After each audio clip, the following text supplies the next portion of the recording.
Bizə belə bir sual verilmişdir Newton qanunlarına aid. Sapdan yük asılıb və sapda gərilmə qüvvəsini bizdən soruşur. Sapın meyl bucağını, alfa bucağını verilmişdir. Biz burada gərilmə qüvvəsini tapmaq üçün öncə bu gərilmə qüvvəsini iki toplanan ayırırıq. Şaquli və üfüqi toplanan. Şaquli toplanan bizə T kosinus alfanı verir.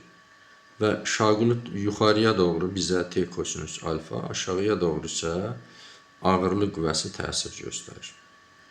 Və yük tarazlıqda qaldığı üçün deməli T kosinus alfa bərabərdir mg olacaqdır. Buradan gərilmə qüvvəsini tapsaq, bizə mg-nin kosinus alfaya nisbətini verəcək.